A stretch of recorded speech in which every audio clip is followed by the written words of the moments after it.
একদিকে জামাত, অন্যদিকে মিম। পশ্চিমবঙ্গের দুই পাশেই কট্টরবাদী শক্তির উত্থানে উদ্বেগ পদ্মের। তৈরি হচ্ছে জোট ভাষ্য। মোদি তারেক ফোনালাপের মাঝে সীমান্তে জামাত উত্থান, নতুন চিন্তায় বিজেপি। বাংলাদেশে বিএনপি জয়, সীমান্ত লাগোয়া আসনে জামাত দাপট। ভারতীয় রাজনীতিতে চলছে জোর চর্চা। সীমাঞ্চলে মিম, সীমান্তে জামাত, দুই প্রান্তের ফল নিয়ে বিজেপির তীব্র বার্তা।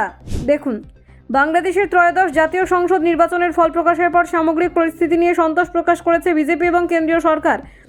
নিরঙ্কুশ সংখ্যাগরিষ্ঠতা পাওয়া বিএনপির চেয়ারম্যান হবু প্রধানমন্ত্রী তারেক রহমানের সঙ্গে ফোনে কথা বলেছেন ভারতের প্রধানমন্ত্রী নরেন্দ্র মোদী। দুই দেশের মধ্যে সহযোগিতামূলক এবং স্থিতিশীল সম্পর্ক বজায় রাখার বার্তাও দেওয়া হয়েছে।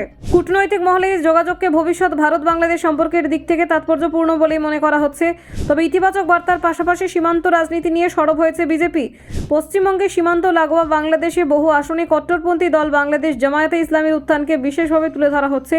একই সঙ্গে পশ্চিমবঙ্গ, বিহার সীমানা জেলাগুলিতে অল ইন্ডিয়া মজলিস ই ইত্তেহাদুল মুসলিমিন বা মিমের শক্ত অবস্থানকে সামনে আনা হচ্ছে রাজনৈতিক আলোচনায়। বিজেপির একাংশ এই দুই প্রেক্ষাপটকে পাশাপাশি রেখে সীমান্তবর্তী অঞ্চলে রাজনৈতিক প্রবণতা বিশ্লেষণ করছে। বিহারের কিষানগঞ্জ, কাটিহারের মতো জেলায় মিমের প্রভাব নতুন নয়। 2020 সালে বিধানসভা নির্বাচনে সীমাঞ্চল অঞ্চলের উল্লেখযোগ্য ফল করেছিল ওয়েসির দল। 5 আসনে জয় পেয়েছিল তারা। 2025-এ সেই ফলাফলের পুনরাবৃত্তি ঘটে। অনেকের মতে ওই অঞ্চলে দলটি একটি স্থায়ী জনভিত্তি গড়ে উঠেছে, যা ভবিষ্যৎ নির্বাচনী সমীকরণে গুরুত্বপূর্ণ ভূমিকা নিতে পারে।